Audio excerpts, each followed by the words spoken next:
Okay, picture this. A cat is running through the streets in Paris.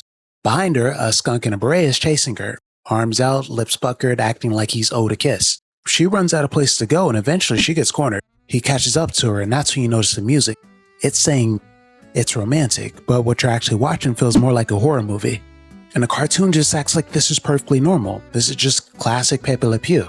If you grew up watching Looney Tunes, you probably saw this again and again without thinking much of it. I didn't either, but if you watch one now and pay attention instead of just getting caught up in the comedy and the music, it starts to feel strange pretty quickly. And it wasn't just Pepe, this was a common trope, and you still see it pop up, but back then, especially if you watched anime, there always seemed to be a character like this in every other show. But here's what I never understood whenever one of these characters pop up, no matter what decade.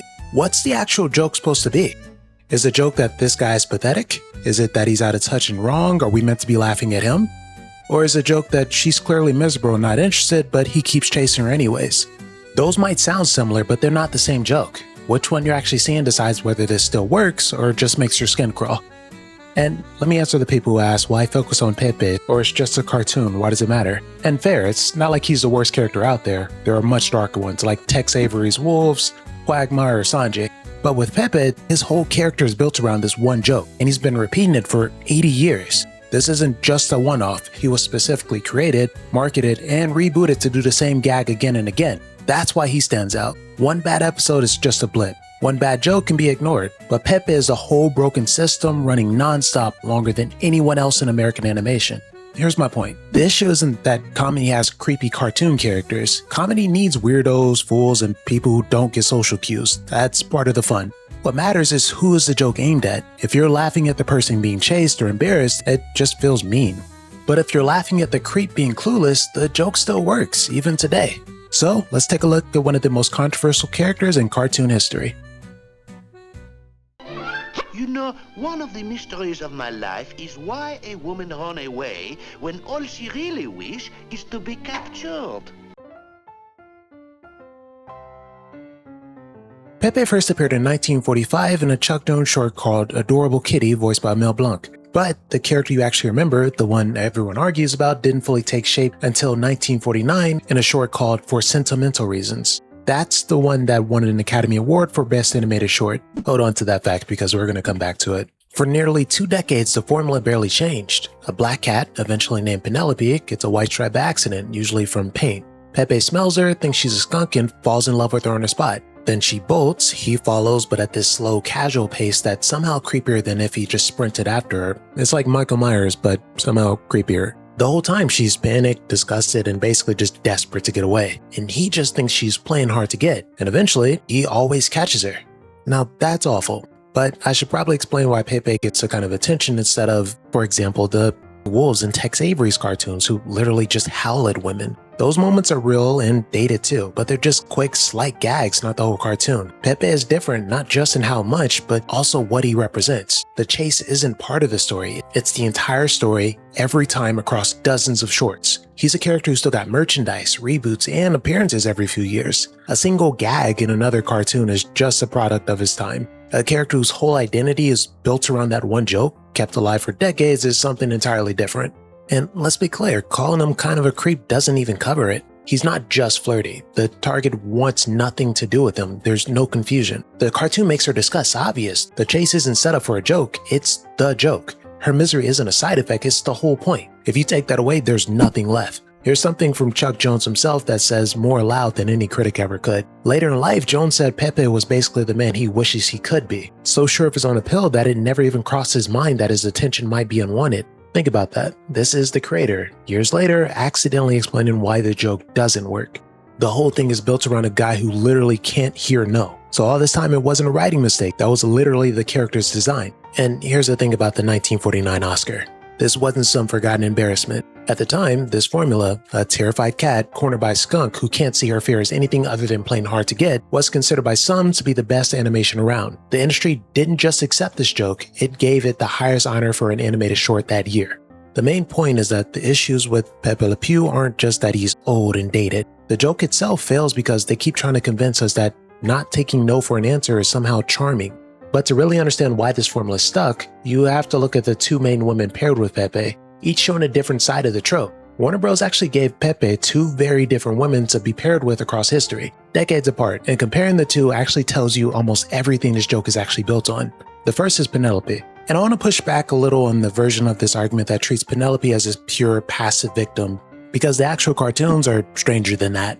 In that Oscar-winning short, For Sentimental Reasons, the ending flips the dynamic entirely. Pepe accidentally gets doused in blue paint, loses his stripe and functionally his skunk identity, while Penelope gets dunked in dirty water and left smelling exactly like him. Suddenly, she's the one in love and he's the one running. It happens again in Little Bo Pepe and again in Really Sent. 3 separate times, the formula gets flipped and Penelope becomes a pursuer while a horrified Pepe tries to escape. At first, it almost seems like a fix, as if the cartoon realizes the joke is a bit one-sided and tries to balance it. But if you watch those endings, the structure never changes. Someone runs, someone chases, and nobody takes no for an answer. We're supposed to find the relentless pursuit funny, or maybe just enjoy the payback. The joke was never really Pepe as a predator. The joke was always been being chased by someone who won't quit is funny, no matter who's doing the chasing. Flipping the role doesn't solve anything. It just shows the problem was never really just Pepe, it's the whole setup. That's why just letting Penelope chase him sometimes doesn't fix anything. Making the target the aggressor for one gag at the end isn't a solution. It's just the same tired routine flipped. Now compare that to the other woman, Claudette Dupree.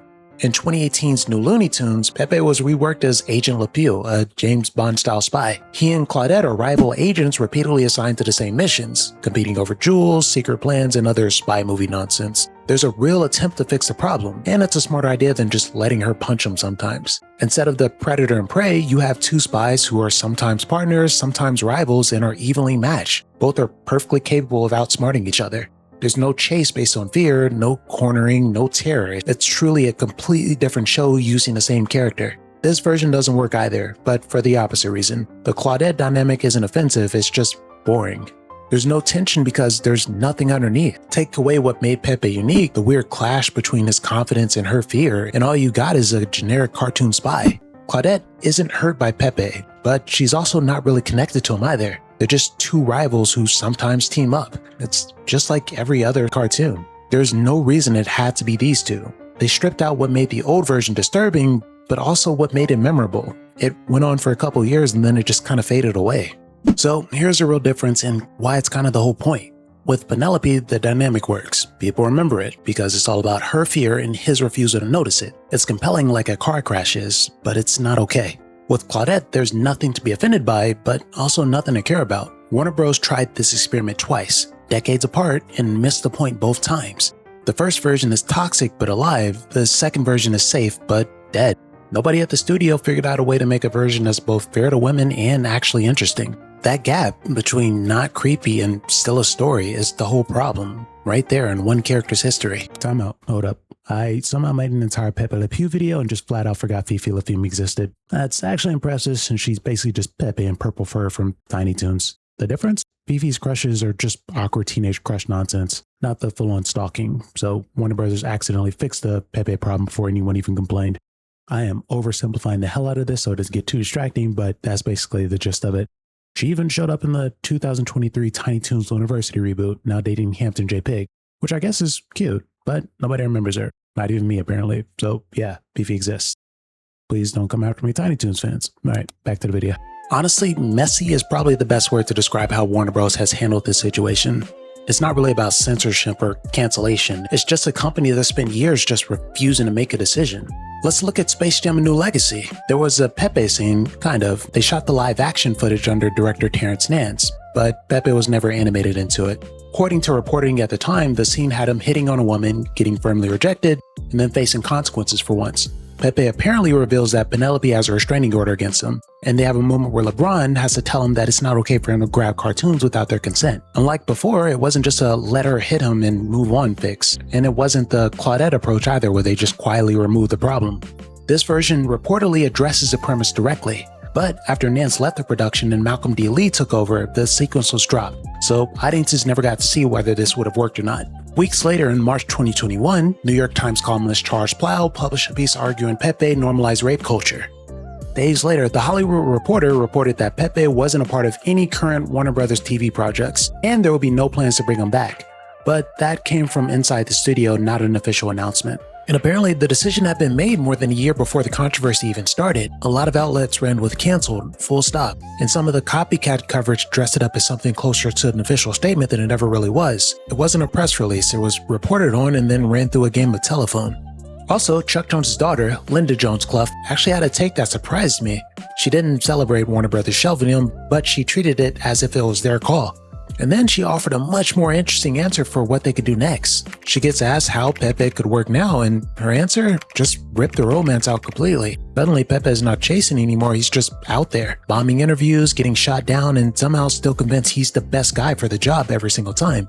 So you keep all the stuff that makes Pepe, well, Pepe, the ego, the stubbornness, the lack of self-awareness. The only thing missing is someone else having to put up with him, which honestly is an upgrade. You don't lose the character, you just finally figure out what's funny about him and drop him somewhere new.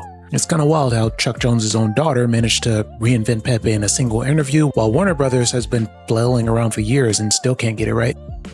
And here's why running with the whole cancel narrative isn't quite accurate.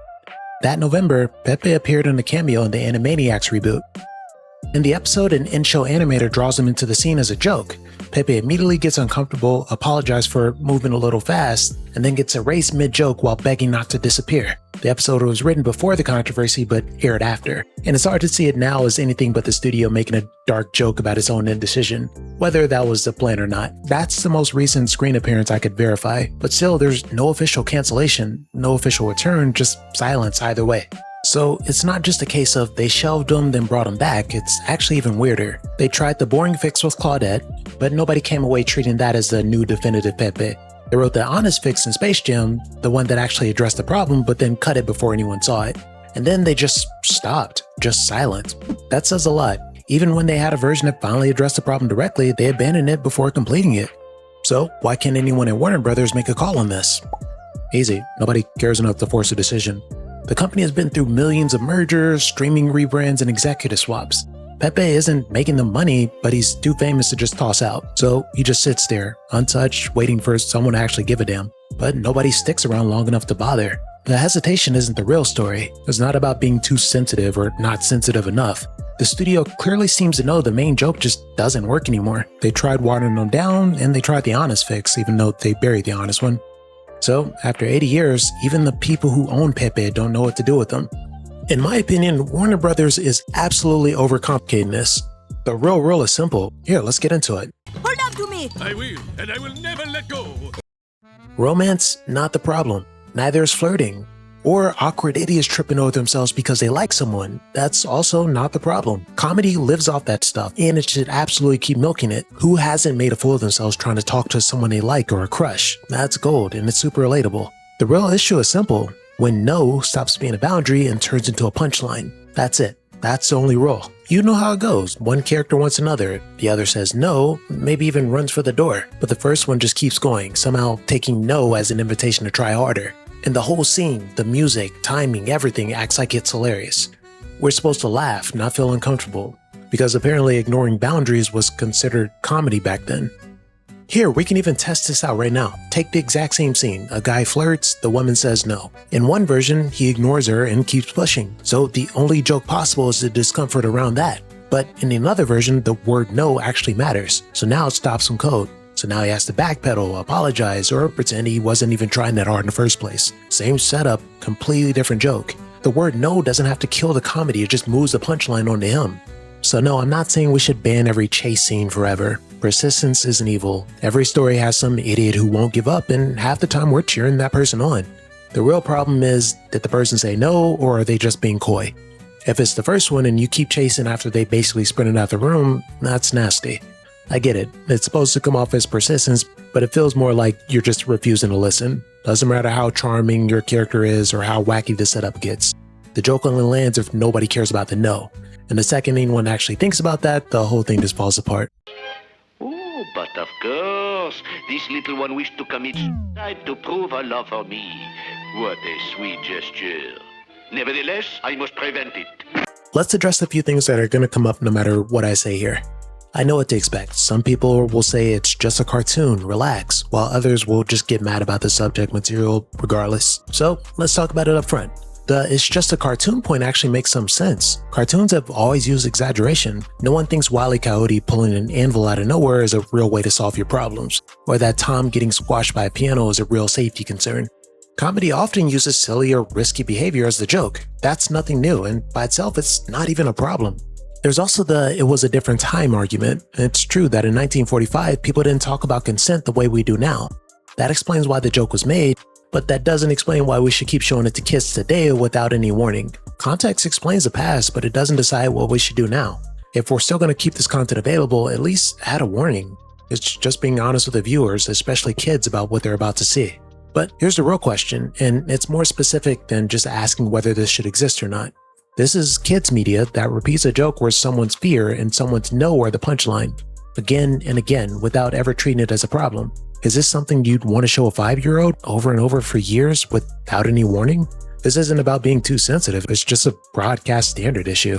The same kind of thinking has quietly removed other things from kid shows, and almost no one complains about any of those. Cartoon characters would regularly smoke cigarettes. I grew up with that. That would be insane today. I'm not saying we should erase Pepe Le Pew from history, and I'm not judging anyone who enjoyed these characters as a kid. I like them too. The joke just doesn't work anymore, and I've spent the last few minutes explaining why. That's all. But that doesn't mean this kind of character can never work again. It also doesn't mean cartoons can't have creeps or womanizers. In fact, there's one character who follows the same formula as Pepe, but actually got it right. 1, 2, 3, That character is Johnny. Johnny Bravo proved this trope could work when it aired on Cartoon Network in 1997. Whether the creators meant to or not, the show is way ahead of its time on this topic. If you just look at Johnny, he's the poster child for everything wrong with this trope. He's shallow, he's arrogant, he cares more about his hair than anything else, and he spends every episode hitting on women. The first episode, he gets offered up as a virgin sacrifice to a bunch of Amazons, and even a volcano wants nothing to do with them. That pretty much tells you everything. The show spells it out. Johnny's approach is never going to work. Not once. Here's the big difference. In Johnny Bravo, the women aren't the joke. Johnny is. Every time he opens his mouth, the show is just waiting for his overconfidence to crash and burn. He gets rejected, corrected, ignored, humiliated, and sometimes literally knocked out cold. The show does this on purpose. Johnny has zero sense of personal space. He charges at women, bends them backwards, and acts just like Pepe will with Penelope. But the show always gives the woman the reaction shot. She doesn't run away scared, she shoves him off or smacks him. And then we get to see Johnny's face as he realizes he's not getting anywhere. The comedy is all on him. His ego deflates and the show never tries to make her discomfort funny. That one tiny detail makes a huge difference. Where the camera and the joke lands, even for a second, changes everything. And with Johnny, he's surrounded by people who keep him in check, which is why I think the show ages better than most comedies from that era. He lives with his mom Bunny, who treats him like he's 12. The person who outsmarts him the most, not some rival or rich boyfriend. It's little Susie, a kid who's about a third of his size and always sees right through him. Everyone else just rolls their eyes at his pickup lines before he even finishes. Even the show itself is against him. By the later seasons, even the weakest, least threatening people can knock him down. So his whole himbo thing even gets played against him. The secret is stupid simple. Johnny Bravo works because Johnny is the punchline. Now let's go back to Pepe. He almost never gets the same treatment, no matter which version you watch. Sure, Penelope gets a hit in sometimes, and Pepe even gets chased a few times, but the story never treats him as delusional in a way that actually sticks. He starts every cartoon just as confident as he was before. No lesson, no consequences, nothing. The Claudette version doesn't even bother with the confrontation. It just quietly removes that dynamic altogether. Johnny doesn't get the easy way out. He can't escape without facing the consequences, and he can't escape into some other version where the joke isn't about romance, because his failed attempts at romance are literally the entire show. He gets labeled as a himbo. He's sweet, not too bright, strong enough to lift a car, but never actually threatening. Johnny is basically the reason this type of character works. The show never lets his strength or his looks help him get what he wants just by being persistent. He basically has every physical advantage a cartoon character could dream of, but the show always makes sure he can't use that to pressure anyone who's not interested. And the creators stick to this, episode after episode, for over 60 episodes. Most shows with a character like this eventually let him get a win by wearing people down, but Johnny Bravo never does.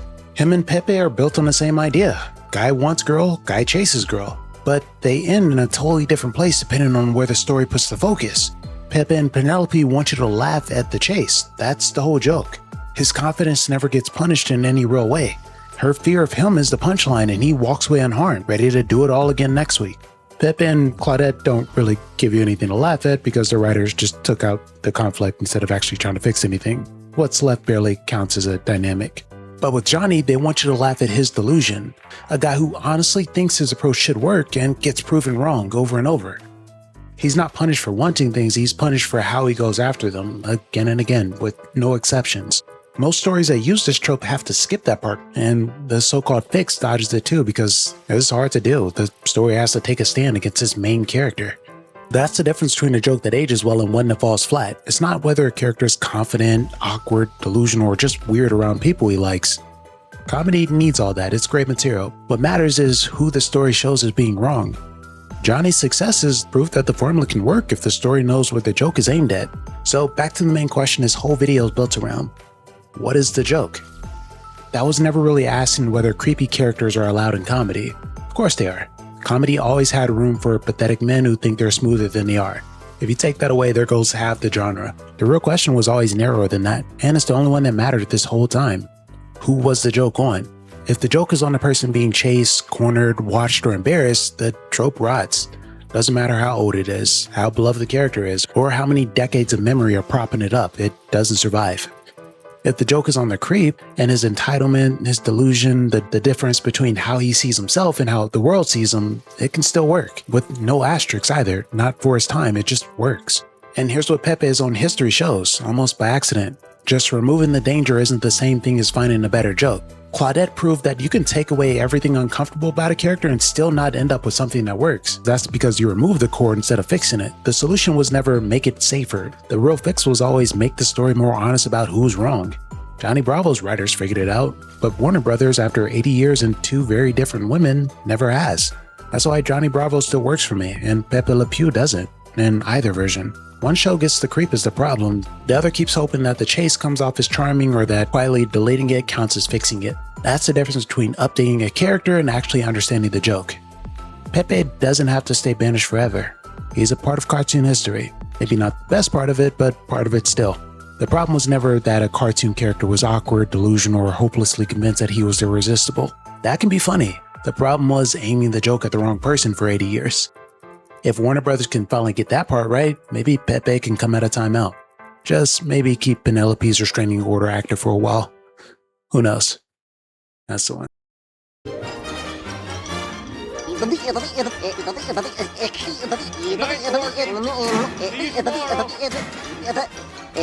Go home, folks.